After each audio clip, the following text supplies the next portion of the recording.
Olá pessoal, tudo bem? Professor Hélio, retornando com os vídeos do canal Hélio Abreu Ad Astra, depois de um bom tempo, aí sem publicar assuntos novos, mas ainda sendo bastante acessado com todos os vídeos que nós gravamos aí, principalmente na área de aviação, suporte ao curso de comissários de voo, curso de pilotos, muita gente acessando, pedindo informação com vídeos que já foram gravados há muito tempo, com a finalidade de dar apoio a cursos presenciais. Durante esses 2 últimos anos, nós ficamos sem cursos presenciais, sem participar de cursos presenciais, mas dando bastante suporte ao gerenciamento, à gestão de cursos à distância. Porém, sem alimentar os vídeos do canal, talvez isso aí mude agora para esse ano, né? Nós passemos a postar mais vídeos. Este primeiro vídeo de retorno, agora no ano de 2021, estamos no dia 8 de abril de 2021.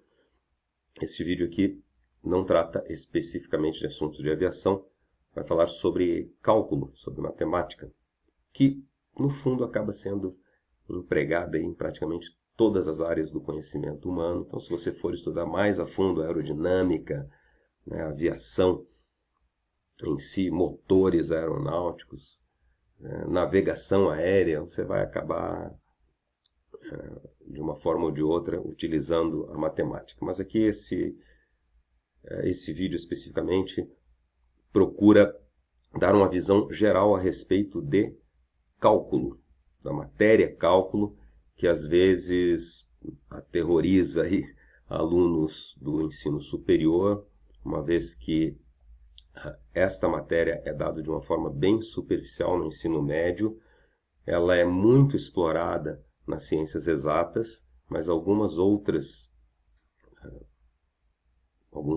cursos aí do ensino superior utilizam pelo menos as bases de cálculo, e para aquele que não está preparado, às vezes pode parecer um pouco assustador, porque é algo bastante denso, a gente tem que saber muita coisa para entender a finalidade do cálculo. E às vezes muitos professores até conhecem, sabem calcular uma derivada, resolver uma equação diferencial, fazer uma integral, mas não sabem de fato para que aquilo serve na prática. Isso dificulta o entendimento do aluno. A ideia aqui é dar uma geral, ver em poucos minutos muita coisa a respeito de cálculo, sem a pretensão de que você acabe sabendo a respeito de cálculos, que você pelo menos consiga entender para que serve cada passo daquilo que você vai estudar durante a matéria. São indicados alguns exercícios, tem um livro que eu usei como base para produzir essa aula, então você pode ver um pedaço, dar uma pausa, dar uma estudada no livro, realizar alguns exercícios, e com certeza isso vai ajudar. Eu deixei na apresentação de fundo aí de PowerPoint o logo da Via Educacional, porque essa aula inicialmente foi montada para o Instituto Via Educacional do nosso querido amigo Brigadeiro Viana. Eu deixei aí em homenagem ao Instituto Via Educacional, fiz questão de não apagar a logo. Vamos lá começar então a nossa aula de Cálculo 1. A base desta aula, desses ensinamentos, desses comentários gráficos que eu vou apresentar aqui, está no livro Cálculo 1, de Gustavo Costa e Fernando Guerra. Aí está a ficha bibliográfica do livro, se você quiser pesquisar para procurar o livro na internet. É um livro muito bem redigido, explicando muito bem a matéria. Nosso objetivo é compreender os conceitos básicos de limites, derivadas e integrais para o entendimento de cálculo 1. E para atingir esse objetivo, nós vamos seguir um roteiro bastante simples que começa com o estudo de conjuntos numéricos, passa pela explicação de limites, derivadas e, finalmente, integrais. Veremos, inicialmente, então, conjuntos numéricos e limites. Os conjuntos numéricos são conjuntos de números, como o nome já diz. O conceito de conjuntos é bastante amplo, né? Conjunto é uma coleção de objetos, de ideias, de palavras, de qualquer coisa. Especificamente em matemática, nós usamos conjuntos numéricos para definir, para reunir certos números que tenham características comuns. Por exemplo, o conjunto dos números naturais. 0, 1, 2, 3. O próprio nome já diz, são conjuntos que são usados naturalmente por nós, na natureza. Nós facilmente identificamos um objeto, dois objetos, uma pessoa, duas pessoas, nenhum dinheiro, 10 árvores em um pomar. Nós conseguimos identificar esses números naturalmente. Os números inteiros envolvem também aquele conceito de número negativo, de falta. Perceba assim, muitas vezes eu vou falar algumas coisas aqui que não estão exatamente alinhadas com a teoria matemática exata, mas é importante e é interessante para você memorizar que os números inteiros já não são mais naturais, já não está mais natureza, menos uma árvore, menos 5 pessoas. Mas nos cálculos que nós fazemos, eles remetem à ideia de falta, de perda, de dívida. Então, é o menos. O exemplo mais clássico aí é a nossa conta bancária. Você tem R$100 na sua conta, você tem R$200 na sua conta e de repente você gastou 300. Então você passa a usar dinheiro do cheque especial. Você está devendo 100 para o banco. Então você diz que tem menos 100. O conjunto dos números inteiros ainda envolve números que não são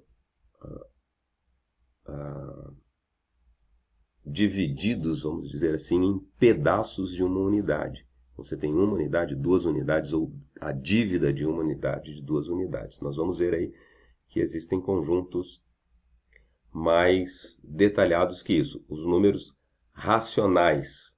Então, aqui, segundo a definição, todos os números fracionários que têm o numerador e o denominador, diferente de zero, pertencente ao conjunto Z. Z dos inteiros, simbolicamente. Lembrando aqui, que o conjunto dos números naturais é representado pela letra N maiúscula, normalmente com aquela faixa dupla, e o conjunto dos números inteiros com a letra Z maiúscula. Muitas das vezes nós podemos usar na notação o N asterisco naturais sem o zero, Z asterisco inteiros sem o zero. Podemos usar Z com sinal de mais, só os positivos, Z com sinal de menos, só os negativos, Z mais asterisco positivo sem zero, Z menos asterisco negativo sem zero. E os racionais seriam os números que podem ser representados por fração letra Q. Então, todo número racional é um número que pode ser representado da forma P sobre Q, sendo P e Q pertencente ao Z. Vamos explicar isso? Sempre que eu puder representar um número com uma fração com um numerador inteiro e um denominador inteiro, este número faz parte do conjunto dos números racionais. Novamente, o exemplo clássico dado em salas de aula, a nossa pizza. Nossa pizza é o inteiro. Se eu pegar essa pizza, dividir em 8 fatias e comer 2 fatias, eu comi 2/8 da pizza. Isso aí a gente vai ver depois que pode simplificar, pode representar de outras formas esses números. O número pode ser representado de várias formas. Por exemplo, 4/8 são 4 pedaços de uma pizza dividida em 8 partes. Opa, mas isso aí também é metade da pizza. Se eu dividisse em 2 partes, eu poderia representar essa mesma quantidade por 1/2. Então, da mesma forma que a gente representou ou utilizou o conjunto dos números inteiros para representar a falta, nós utilizamos o conjunto dos números racionais para representar partes de uma unidade. Os números irracionais já são aqueles números que existem por aí na nossa matemática, mas que não podem ser representados por fração. Eu não consigo representar exatamente a relação entre o comprimento de uma circunferência e o seu raio por uma fração. Se eu procurar, usando técnicas de cálculo, ou técnicas geométricas, ou fisicamente medindo, fazer uma relação, uma divisão entre o comprimento de uma circunferência e o seu raio, eu não vou conseguir expressar esse valor por um número racional, por uma fração. Da mesma forma, eu nunca vou conseguir escrever uma fração que multiplicada por ela mesma dê 2, ou seja, a raiz de 2. A letra E nós vamos ver daqui a pouco. Mas esses aí são os números irracionais. Aqui tem uma denominação Q, com um Czinho ali em cima, que seria o complemento dos racionais, são os irracionais. Quando eu somar esses dois conjuntos, racionais e irracionais, eu tenho o conjunto dos números reais, a união dos conjuntos de números racionais e irracionais, que será denotada por R. A gente vê bastante na notação de cálculo o conjunto R. Para efeito prático e da maioria das aplicações, este conjunto é suficiente aí para resolver muitos problemas. Além do conjunto R, nós teríamos o conjunto dos números complexos e a utilização desses números aí é bem específica. Usa-se muito em eletrônica, né, e em determinadas análises gráficas. Não vou entrar nesse mérito aqui. Mas você pode, a partir daí, estudar um pouquinho mais a respeito da teoria dos conjuntos dos números irracionais, racionais, números reais, porque nós vamos falar bastante deles aqui e nós passamos já aí ao estudo de limites. Qual o comportamento de uma função f de x quando x tende para um número real a ou quando x tende para mais infinito ou menos infinito? A gente explica esta frase aí. Deixa eu ver se tem uma figura aqui para nos ajudar. Tem, mas ainda não está nos ajudando muito. Quando eu falo em limite, eu quero saber qual a tendência do valor de uma função quando o x, quando o argumento daquela função tende para um número real determinado ou para mais infinito ou menos infinito. Vamos ver aqui rapidamente o que é uma função. Uma função é uma regra, é uma lei que associa um argumento a um resultado. Vamos pegar uma função bem simples. O dobro de x. Função representada por y é igual a 2x. Y vai ser sempre o dobro de x. Vamos supor que você está realizando um determinado trabalho e você está colhendo laranja. E seu empregador fala, eu vou te dar em centavos o dobro do que você recolher. Então, se eu recolher 20 laranjas, eu vou ganhar 10 centavos. Meio trabalhoso, né? Mas só para ter uma ideia.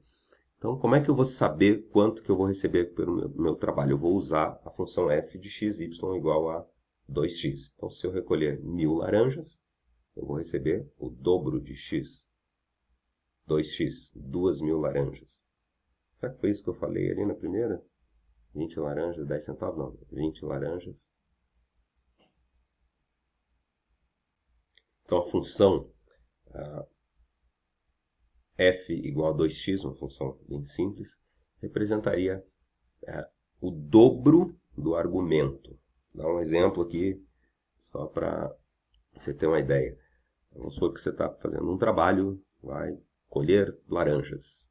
O seu empregador fala assim, para cada laranja que você recolher, eu vou te dar 2 centavos. Ou seja, eu vou te dar o dobro do número de laranjas que você recolher em centavos como pagamento. Então, se você recolher 100 laranjas,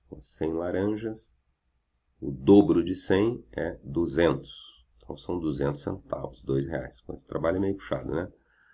Mas se você recolher 2.000 laranjas, você vai ganhar 4.000 centavos. 4.000 centavos, R$40. Realmente é um trabalho puxado.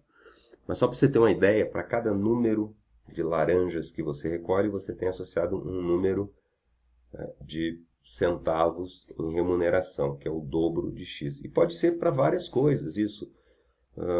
Você pode ter, por exemplo, quanto você vai pagar, estou falando só em expressões de dinheiro, né? Vamos fazer um outro exemplo. Em aviação, para cada hora de voo, você gasta 600 libras de combustível. Então, F de X é igual a 600x. Então, se eu voar 3 horas, eu vou gastar 1.800 libras de combustível. Fazendo funções bem simples, mas existem funções muito mais complicadas, envolvendo funções matemáticas, envolvendo cálculos mais complicados, mas para cada argumento que você coloca, para cada x, você tem um y, que é uma resposta. Você calcula qual a área de um quadrado. Você pode calcular a área de um quadrado com uma função y igual a x ao quadrado. Um quadrado com lado 2, a área 4. Um quadrado com lado 3, a área 9. Você está usando uma função y igual a x ao quadrado. Quando eu falo em limite, eu quero saber para onde tende o resultado quando o x tende para um número a. Por exemplo, para onde tende a área de um quadrado quando o lado do quadrado está se aproximando de 4. Eu tenho lado 2, vai dar uma área. Lado 2,5 da outra área. Lado 3 da outra área. Lado 3,75 da outra área. Lado 3,99 da outra área. Esse resultado dessas áreas está se aproximando a um valor. Que valor é esse? Esse valor é o limite. Se houver, né? Tem funções para os quais um determinado valor não tem um limite. Ou quando tende ao infinito, se eu aumentar cada vez mais, às vezes tem determinadas coisas que quanto mais eu aumento, não quer dizer que o resultado da função vai aumentar também. Pode ser que ele tenda para um determinado número. Quanto mais aproximações eu fizer, mais próximo de um número eu vou chegar. Um exemplo aí, esse exemplo que apareceu quando eu cliquei, f de x é igual a 3x mais 2 multiplicado por x menos 1 dividido por x menos 1. Isso aí é uma função. Vamos ver aqui, se eu substituir o x por 0, f de 0, seria 2 vezes menos 1 dá menos 2, dividido por menos 1 dá 2. Se o x for substituído por 0, f de x vai dar 2. Quanto mais eu aproximo do 0, mais eu aproximo de 2. Se eu, por exemplo, quiser saber qual o comportamento da minha função quando x se aproxima de 1, eu começo com 0 e vou aumentando. Faço para 0, faço para meio, faço para 0,75, 0,8. Esse resultado que eu fiz com 0 e obtive o valor 2, também vai mudando, né? Se eu fizer para 0, 3 vezes 0 mais 2 dá 2, 0 menos 1, menos 2 dividido por menos 1. Pode fazer aí no seu caderno quanto dá isso. Dá 2. Quando eu faço 0, dá 2. Se eu aumentar para meio, vai ser 1,5 mais 2, 3,5, vezes meio menos 1 menos meio. Então você tem que fazer essa conta, vai ver que não vai dar 2, vai dar outro número. E quanto mais eu for aproximando x de 1, para que valor a minha função vai se aproximar. Observe que não basta eu substituir por 1. Se eu substituir por 1, eu vou ter um 0 aqui embaixo, vou ter uma indefinição, uma divisão por 0. Mas eu consigo perceber, se eu fizer o gráfico, se você desenhar o gráfico, desenha o gráfico aí. Faço uma linha, 0, a outra linha perpendicular, 1, 2, 3. Para cada valor aqui, 1, 2, 3, menos 1, menos 2, menos 3. Marque o resultado. Se você usar 0, como eu falei lá que 0 dava 2, 0 com 2 eu marco um ponto aqui. E se eu usar menos 1, vai dar um valor negativo. Se eu usar 1 está definido, não dá resposta porque eu vou ter divisão por zero. Mas esse gráfico me mostra que a tendência é ir para 5.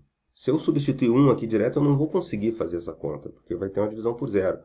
Mas se eu fizer algo muito próximo de 1, 0,95, 0,96, 0,99, eu vou ter algo muito próximo de 5. E da mesma forma, se eu fizer números maiores do que 1, 1,01, 1,02, 1,1, eu vou ter números maiores que 5, mas cada vez se aproximando mais de 5. Este é o conceito de limite.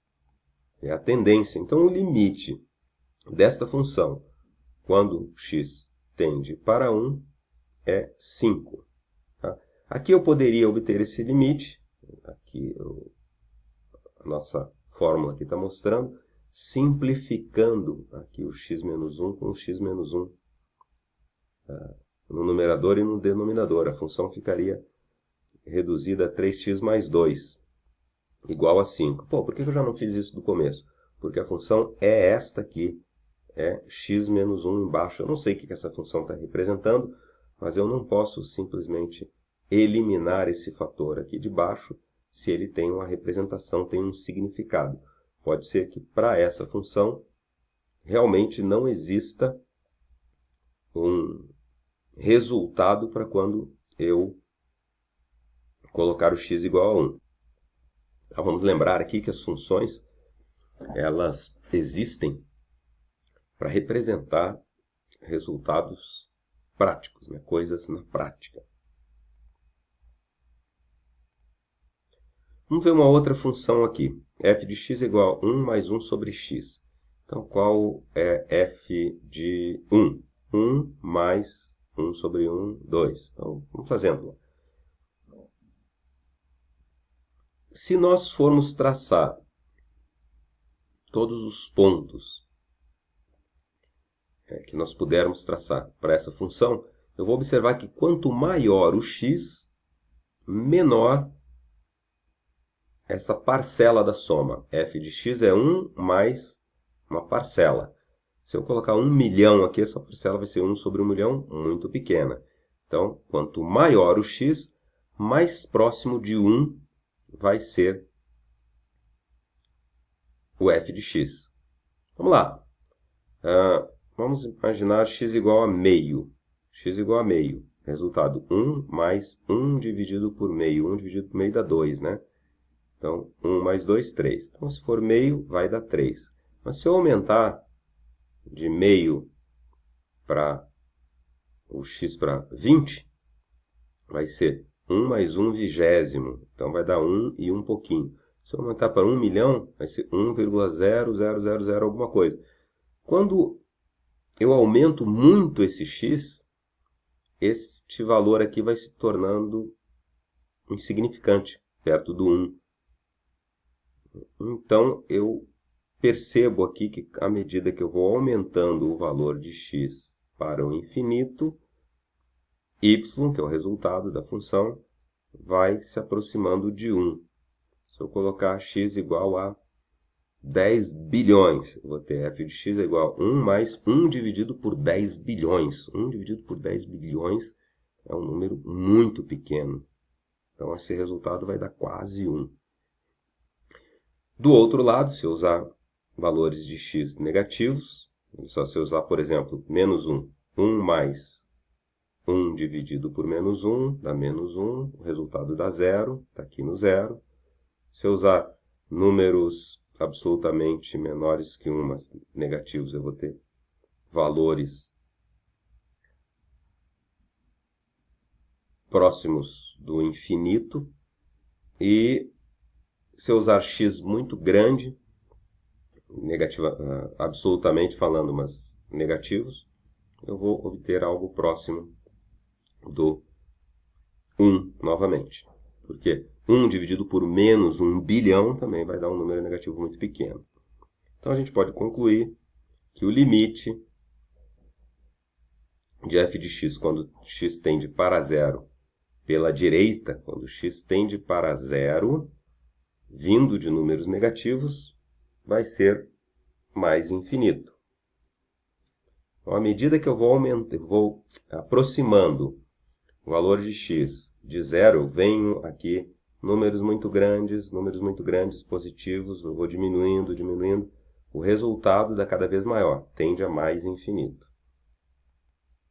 E se eu aproximar pela esquerda, como nós costumamos dizer, números negativos, tende a menos infinito.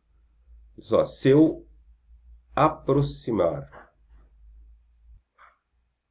observa aqui que se eu aproximar x de zero pela direita, o y tende a mais infinito. Se eu aproximar x de zero pela esquerda, o y tende a menos infinito.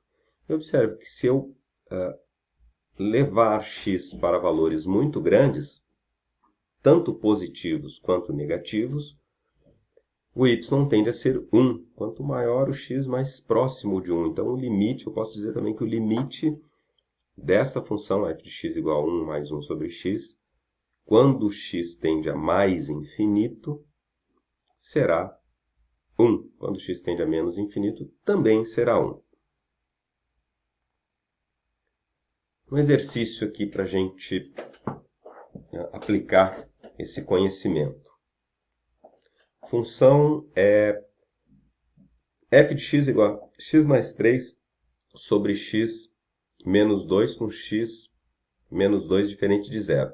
Ou seja, eu não posso usar o x igual a 2, porque se eu usar o x igual a 2, eu vou ter um zero no denominador, e isso indefine a minha função. Então, essa minha função é uma função que eu vou aplicar para alguma determinada utilidade, mas o argumento dela nunca será 2. Não tenho como dizer o que vai acontecer se for 2. Você pode observar aqui. O gráfico vai nos ajudar a ver essa função. Então, a gente traça o que nós chamamos aí de assíntotas. Você percebe que é muito parecida com aquela função anterior. Se eu colocar um número x muito grande, x, 2 milhões, eu vou ter 2 milhões e 3 dividido por 2 milhões menos 2. Então, é 2 milhões dividido por quase 2 milhões. Então, isso aqui vai dar quase 1. Da mesma forma, se eu colocar um x muito pequeno, se eu botar x menos 1 bilhão em cima e embaixo, o 2 e o 3 aqui vão ter pouco significado perto de um x muito grande. Então, com um x muito próximo do menos infinito, também a tendência é ser 1. E se eu colocar x0, x igual a 0, vai ficar 3 sobre menos 2, vai ficar menos 3 meios. X é igual a 0, dá menos 3 meios. E o x igual a 2 está indefinido.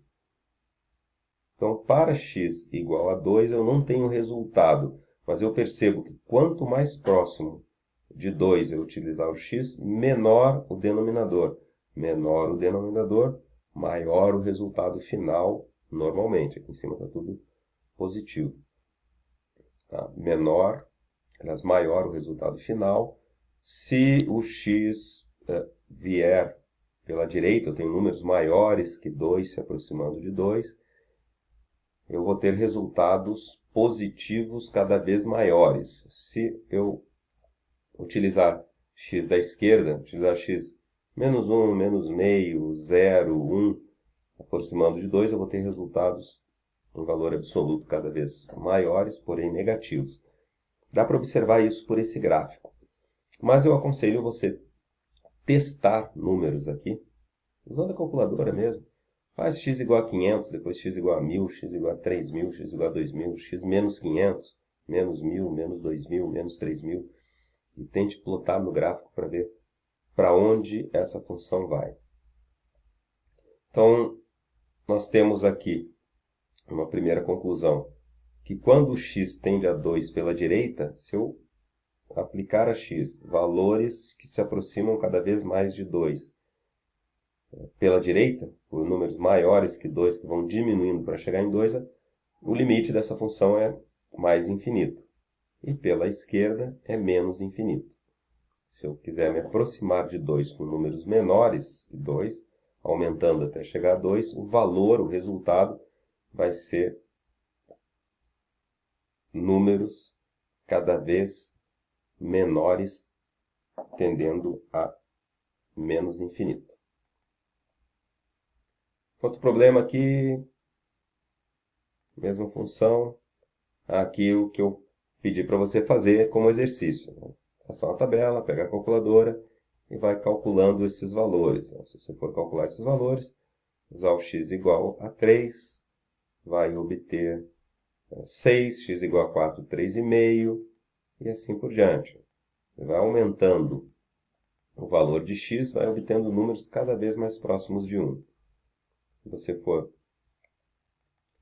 diminuindo o valor de x negativamente, vai obtendo também números cada vez mais próximos de 1. Então, o limite de f de x para x tendendo a mais infinito, ou menos infinito, é 1. Vou voltar lá no gráfico para ver isso.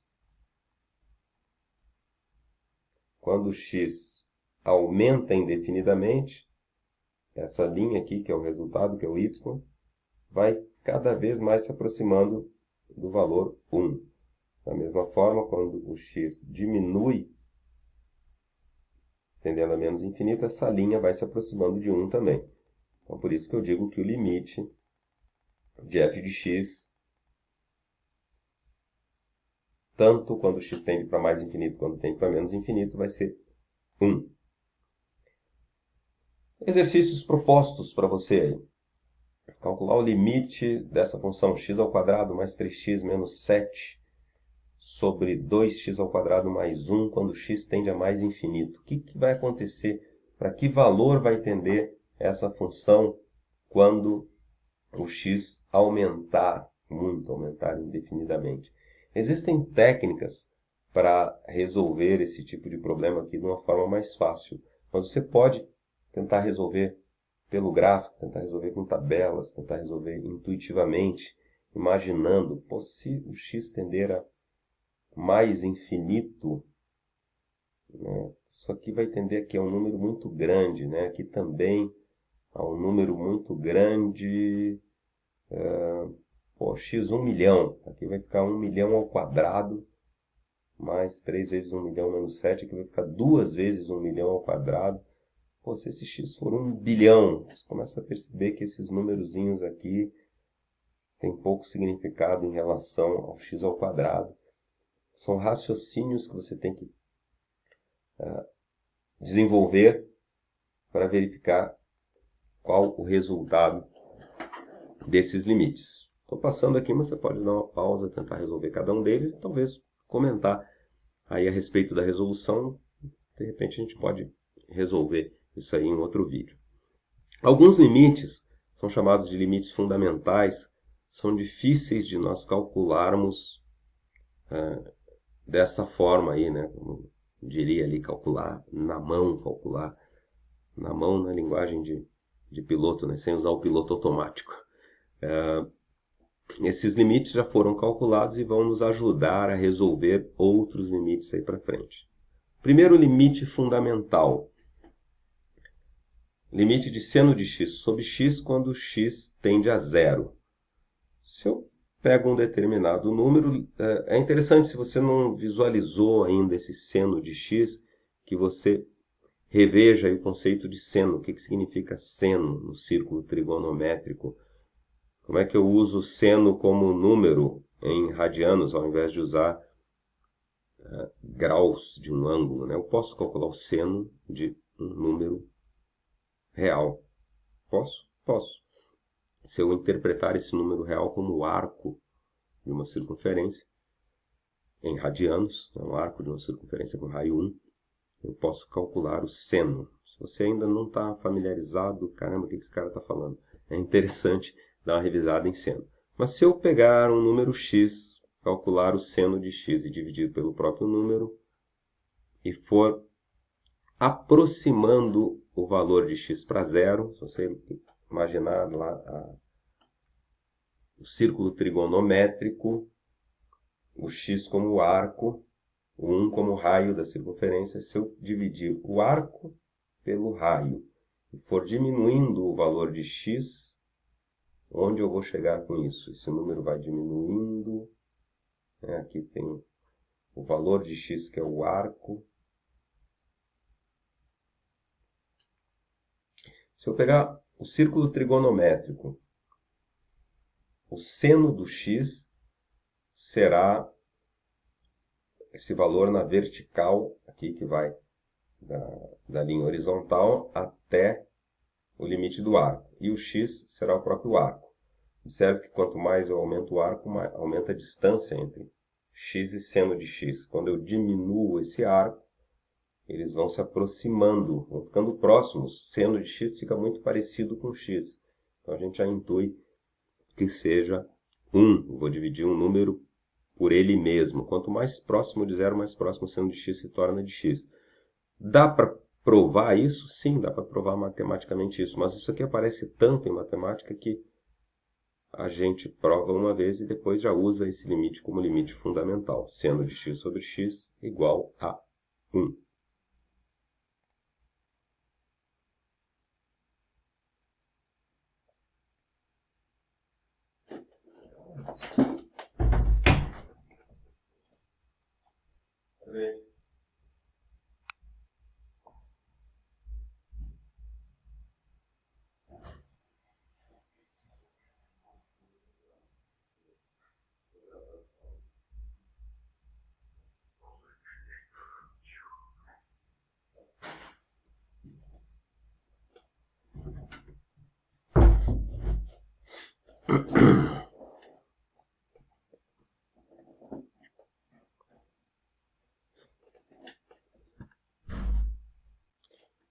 O nosso segundo limite fundamental, um outro limite que nós usamos bastante, é o E, número de Euler. É o limite da função 1 mais 1 sobre x elevado a x, quando o x tende a mais ou menos infinito. Se eu for calcular isso graficamente, usando fórmulas, geometricamente, eu vou obter um número muito utilizado em matemática, aproximadamente 2,7182. Ele tem todo um significado que você vai ver em outras funções mais à frente no cálculo, que justifica eu representar esse número por uma letra, uma constante E, número de Euler. Esse número pode ser usado como base num sistema de logaritmos, de forma a ter uma regularidade. Ele tem outras explicações para a utilização do número E, mas esse limite fundamental, 1 mais 1 sobre x elevado a x, quando x tende a infinito, dá E, é a base do logaritmo natural. A gente usa bastante em cálculo. Um terceiro limite fundamental é o próprio logaritmo natural de um número. Então, existe uma relação entre o segundo e o terceiro limite fundamental. A elevado a x menos 1 dividido por x quando x tende a zero. Observe que não basta substituir só o x por zero, que eu vou ter uma indefinição. Mas tem como calcular esse valor, e esse valor vai ser o logaritmo natural de A. Você pode também pensar na relação entre esses dois limites. Sempre que o A for maior que zero e o A diferente de 1. Se eu colocar o A igual a 1, eu vou ter zero no numerador, né? E o A menor que zero vai me dar aqui também alguma coisa diferente. Então, existe uma relação. Né? Lembra que o logaritmo natural é o logaritmo com a base E. Por isso existe essa relação. E aqui estão os limites fundamentais que nós podemos usar em alguns exemplos. Vou demonstrar um exemplo aqui do uso de limites fundamentais. Calcular o limite de seno de 5x sobre x quando x tende a zero. Então, eu calculo o limite do numerador e do numerador. Eu tenho uma técnica de cálculo de limite, quando tem uma fração, de eu calcular o limite do numerador, o limite do denominador e dividir os dois e chegar ao limite da função. Mas se eu observar aqui, eu vou ter uma indeterminação, porque limite de x quando x tende a zero é zero, eu não consigo dividir. Então, eu posso multiplicar e dividir a função f de x por 5. Pego seno de 5x, multiplico por 5 e x multiplico por 5. Então, vou ter uma nova função. 5 seno de 5x dividido por 5x. Você vai observar agora que o denominador é igual ao argumento do seno. Então, eu vou poder fazer uma mudança de variável, chamar 5x de t. Então, vou ter seno de 5x sobre x vai ser igual a 5 seno de t sobre t. E eu observo que se o 5x é igual a t, quando o x tende a zero, o t também tende para zero. Se o x for zero, 5 vezes 0 é zero, t também vai ser zero. Então, agora, nessa partezinha aqui, eu tenho um limite fundamental, um daqueles que a gente estudou. Limite de seno 5x sobre x passa a ser o limite de 5 vezes seno de t sobre t, quando t tende para o zero. Substituo aqui. Mas esse limite é o limite fundamental, que é igual a 1. Então, você pode observar aqui, passo a passo, com cuidado, como é que isso aqui foi feito, e descobrir que este limite aqui é 5, usando limite fundamental.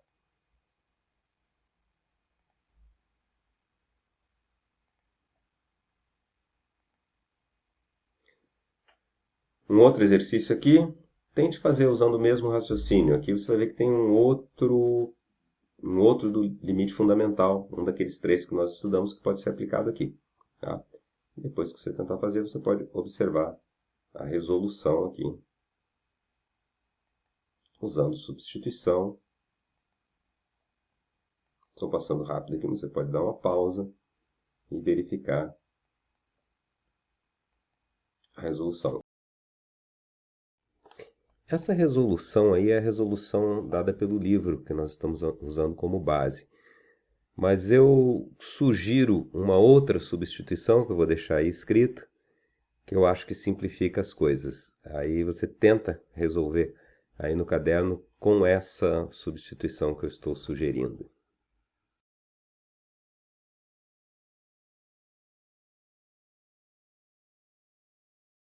E aqui também mais um.